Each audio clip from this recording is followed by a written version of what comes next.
Hello मैत्रिणींनो, कोण होतीस तू, काय झालीस तू या मालिकेच्या रविवार 4 मेच्या एपिसोडमध्ये काय घडलं आपण जाणून घेऊया. यश त्याचं सगळ्यात मोठं स्वप्न, शेफ बनण्याचं स्वप्न चक्क बेचिराग करून टाकतो, जाळून टाकतो. त्यामुळे घरातील सर्वांना मोठा धक्काच बसतो. मा त्याच्याकडे एकटक पाहतच राहते. यशच्या डोळ्यात दिसून येतं की हे स्वप्न तो बेचिराग करतोय, पण त्याचा त्रास त्याला किती जास्त होतोय. परंतु मासाठी मा हे त्याचं सर्वस्व आहे. मा जे म्हणतील तोच कायदा. त्यामुळे त्याने त्याचं हे स्वप्न जाळून टाकलं, कायमचं विसरून गेला. त्याच्या हाताला चटका बसेल एवढ्यात मा त्याच्या जवळ येते आणि हा कागद त्याला खाली फेकायला सांगते. मा त्याला समजावून सांगते, यश हा काय वेडेपणा आहे, यानंतर पुन्हा अशी चूक कधीही करायची नाही. माने यशला माफ केलं, त्यामुळे सर्वांना बरं वाटतं. तर कावेरीला मात्र खूप राग येतो. यश मला वचन देतो की यानंतर तुला त्रास होईल असं मी कधीच वागणार नाही. तेवढ्यात पौर्णिमा पुढे येते आणि म्हणते, यश पुन्हा पुन्हा अशी वचनं का देतोस जी तुला पाहता यायची नाही. नाहीतर एक दिवस तू सुद्धा तुझ्या भावासारखा, उदय दादासारखा लग्न करून येशील आणि मा समोर उभा राहशील. हे ऐकून मा आणि घरातील सर्वांना मोठा धक्काच बसतो. मा ही पौर्णिमासमोर रागारागाने पाहू लागते. पौर्णिमाला चांगलीच धडकी भरते आणि ती गप्प बसते. यश माचा हात हातात घेतो आणि माला वचन देतो की मी फक्त त्याच मुलीशी लग्न करेल जी तुझ्या मर्जीची असेल, तुला पसंत असेल. तुला पसंत नसेल अशी कोणतीही मुलगी माझी बायको आणि या घरची सून म्हणून या घरात येणार नाही. हे ऐकून मला खूप आनंद होतो आणि ती यशच्या हातात हात देते, यशला माफ करते. यशला सुद्धा बरं वाटतं. तर इकडे कावेरी ही गणपती बाप्पाच्या मंदिरात बसलेली असते. ती खूप खूप इमोशनल झालेली असते. तिला भीती वाटत असते की उद्या आपलं प्रेझेंटेशन आहे, त्या प्रेझेंटेशनचं काय होईल. ती पर्समधून तिच्या आईचा फोटो काढते. आई जी आता तिच्याबरोबर नाही आहे, देवाघरी गेली आहे. आईचा हा फोटो पाहून कावेरी खूप इमोशनल होते आणि म्हणते, आई तू आज माझ्याबरोबर का नाही आहे, मी तुला खूप मिस करते, मला तुझी खूप आठवण येते. असं म्हणून कावेरी ही ढसाढसा रडू लागते. कावेरी म्हणते, उद्या माझ्यासाठी खूप महत्त्वाचा दिवस आहे आई. उद्या माझं प्रेझेंटेशन त्या इन्व्हेस्टर्सला आवडेल ना. माझं जे स्वप्न आहे, जे संपूर्ण गावकऱ्यांचं स्वप्न आहे, हापूसचं स्वप्न आहे, ते पूर्ण होईल ना. जर मी ते स्वप्न नाही पूर्ण करू शकले, त्या इन्व्हेस्टरला माझं प्रेझेंटेशन नाही आवडलं, मी यशस्वी नाही झाले, तर काय होईल. जसं दादा हे गाव सोडून गेला, तसंच मलाही सोडून जावं लागेल का. हापूसचं काय होईल, त्याच्या स्वप्नांचं काय होईल, मला खूप भीती वाटते. असं म्हणून कावेरी आईच्या फोटोला उराशी कवटाळते आणि ढसाढसा रडू लागते. त्याच वेळेस तिच्या खांद्यावर कोणीतरी हात ठेवतं. कावेरी दचकते आणि पाहते तर काऊ आलेली असते. कावेरी लगेच डोळे पुसू लागते. तर काऊ म्हणते, डोळे कशाला पुसतेस, अख्ख्या गावासमोर खमकी असणारी, लाठीकाठी चालवणारी, सेल्फ डिफेन्स शिकवणारी कावेरी ही खऱ्या आयुष्यात किती जास्त इमोशनल आहे, किती हळवी आहे, हे फक्त मला माहिती आहे. त्यामुळे तुला जे काही बोलायचंय, जे काही वाटतंय ते मला सांग, असं लपू नको. काऊ ही कावेरीच्या जवळ बसते. कावेरी खूप इमोशनल होते, रडू लागते आणि काऊला घट्ट मिठी मारते. ती म्हणते, काऊ उद्या काय होईल, मी हरणार तर नाही ना. त्या इन्व्हेस्टर्सला माझं प्रेझेंटेशन आवडेल ना, ते मला फंडिंग देतील ना, आमचं फॅक्टरीचं स्वप्न पूर्ण होईल ना. मला बापूचं स्वप्न पूर्ण करायचं आहे. त्याच्या डोळ्यात मी ती चमक पाहिली आहे. तुला माहिती आहे, जेव्हा दादा हे गाव सोडून गेला होता ना, तेव्हा तो खूप निराश झाला होता. त्याला शांत झालेलं मी पाहिलं आहे. MBA करून मी या गावात परत आले.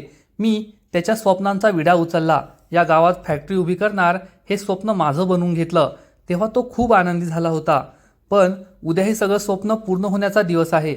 माझं स्वप्न पूर्ण होईल ना, ते इन्व्हेस्टर्स हो म्हणतील ना. काऊ कावेरीला शांत करते आणि म्हणते, तुझी सगळी स्वप्न पूर्ण होतील. तू खूप छान काम केलंय. उद्या इन्व्हेस्टर्स नक्कीच तुझं प्रोजेक्ट मान्य करतील. तुला जे हवंय ते सगळं मिळेल. काळजी करू नको आणि तुझ्या स्वप्नांना नक्कीच पंख मिळतील. कावेरीला खूप आनंद होतो, परंतु ती खूप घाबरलेली असते की उद्या काय होईल. काऊ तिला धीर देते, सगळं तुझ्या मनासारखं होईल. आपण जेव्हा मेहनत करतो आणि आपण जेव्हा खरे असतो ना, तेव्हा आपल्याबद्दल काहीच वाईट घडत नाही. काऊ ही कावेरीला धीर देते आणि समजावून सांगते, सगळं छान होणार आहे. तेव्हा कुठे कावेरीला बरं वाटतं. तर इकडे मा ही आबांच्या पायांना मालिश करून देत असते, परंतु शांत असते. आबा तिला विचारतात, काय झालं मंडळी, आज तुम्ही खूप शांत आहात. मला माहिती आहे आज जे काही घडलं त्याचा तुम्हाला खूप त्रास झाला. तेव्हा मा म्हणते, तुम्हीसुद्धा यशच्या बोलण्याला दुजोरा दिलाच होता ना. आबा हसू लागतात आणि चक्क माला एक टॉफी देतात. ही टॉफी पाहून मा खुश होते आणि म्हणते, मला कसं खुश करायचंय, कसं मनवायचं हे तुम्हाला चांगलंच ठाऊक आहे. आबा म्हणतात, आता आपल्या संसाराला 3.5 तप झाली आहेत, मग तेवढं तर मला कळतं. मी तुम्हाला वचन देतो, यानंतर मी हा विषय पुन्हा कधीच काढणार नाही. तुमचं मतपरिवर्तन होण्याची वाट पाहेल. आता एक सुंदरसं गाणं होऊन जाऊ द्या. मा म्हणते, आज माझा गाण्याचा मूड नाही आहे. आबा तिला समजावून सांगतात की तुम्ही वरवर दाखवता, परंतु आपल्या मुलांसाठी तुम्ही माझ्यापेक्षा जास्त हळवे आहात आणि आई तेवढी हळवी असतेच. आता एक छान गाणं होऊन जाऊ द्या, म्हणजे आज रात्रीचा शेवट गोड झाला ना, मग सकाळची सुरुवातसुद्धा प्रफुल्लित होते. मा म्हणतात, हो खरंय. आणि त्या शुक्र तारा मंदवारा हे सुंदर गाणं गाऊन दाखवतात. मा या खूप छान गाणं गातात. आबांनाही बरं वाटतं आणि दुसऱ्या दिवसाची सुरुवात होते. कावेरी ही पुण्याला जायची तयारी करत असते. आज तिच्यासाठी खूप मोठा दिवस असतो. तिचं प्रेझेंटेशन असतं. तेवढ्यात तेथे हापूस येतो आणि म्हणतो, आज तुझ्यासाठी महत्त्वाचा दिवस आहे ना, हा घे प्रसादाचा शिरा. पण तेवढ्यात कावेरीला समजतं की हापूसला खूप ताप आलाय, त्याची तब्येत बरी नाही आहे. कावेरी म्हणते, तुला तर ताप आहे, मी आज कोठे जात नाही, मी तुझ्या जवळ थांबते, मीटिंग कॅन्सल करते. हापूस चिडून म्हणतो, वेडीबिडी झालीस की काय, या मीटिंगसाठी आपण किती वाट पाहिली आहे. मला थोडासा ताप आहे, मला काही धडकी नाही भरली आहे, गपचूप मीटिंगला जायचं. तेव्हा कावेरी मात्र यासाठी तयार होत नाही. तेवढ्यात मिलिंद तेथे येतो. कावेरीला तो म्हणतो, चल आपल्याला पुण्याला जायचं आहे ना. तर कावेरी त्याला सांगते, नाही मी आज येत नाही आहे, हापूसची तब्येत बरी नाही आहे. त्यालाही मोठा धक्काच बसतो. तर हापूस कावेरीला समजावून सांगतो, असं काय करतेस तू, मला फक्त थोडासा ताप आलाय, मी होईल बरा, तुला इथे थांबण्याची काही गरज नाही आहे. आज आपल्या गावासाठी खूप मोठा दिवस आहे, तू मीटिंगला जा. कावेरी ही मिलिंदला म्हणते, तू येथे बाबाजवळ थांबशील का, मी नाही जाऊ शकणार, नाही तर माझा पाय नाही निघणार.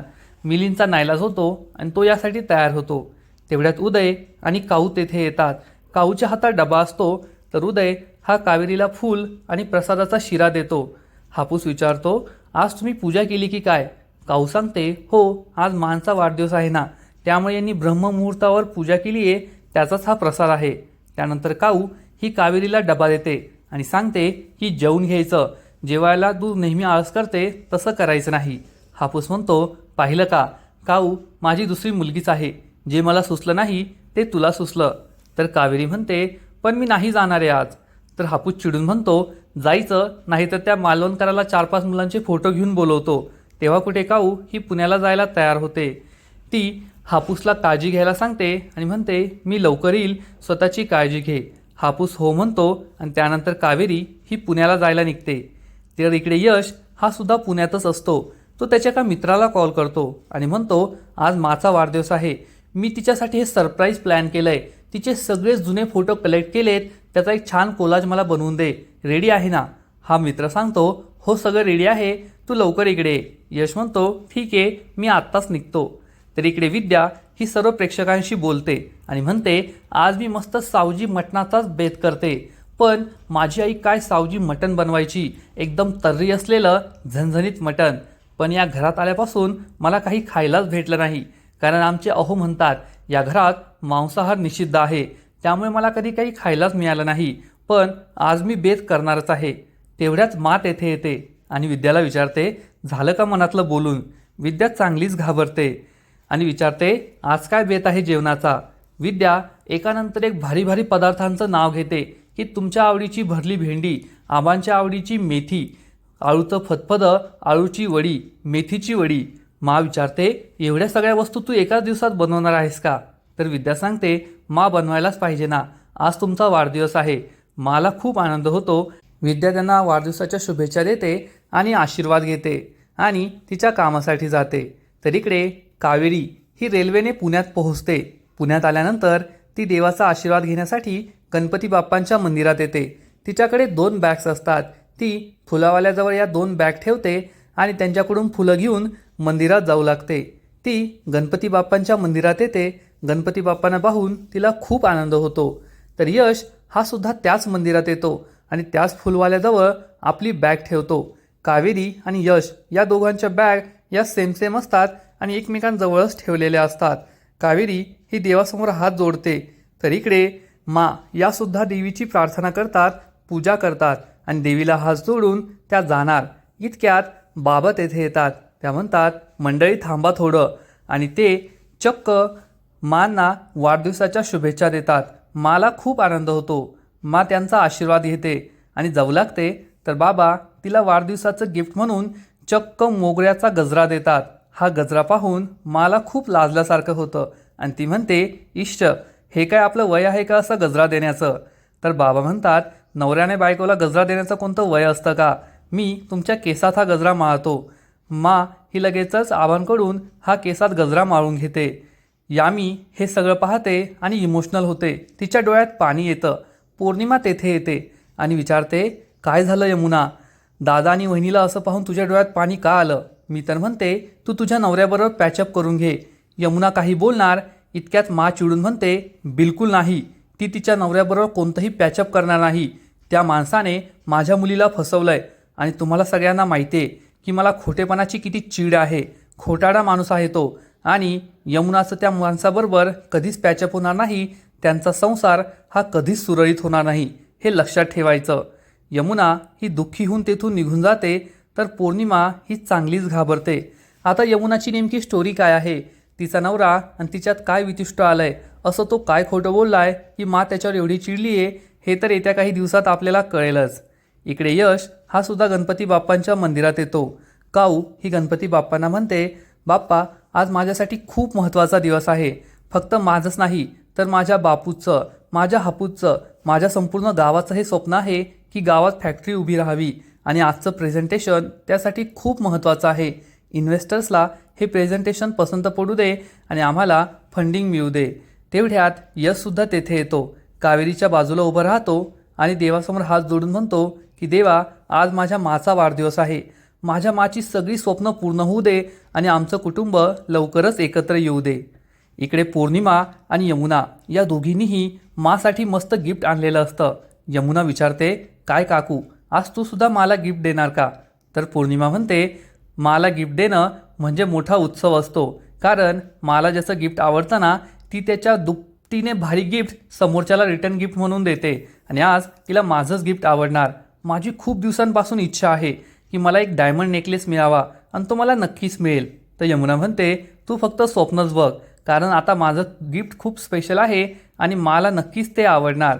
या दोघीही मनातल्या मनात विचार करता की तू फक्त स्वप्न बघ, परंतु मला माझंच गिफ्ट आवडणार आणि आम्हालाच रिटर्न गिफ्ट मिळणार.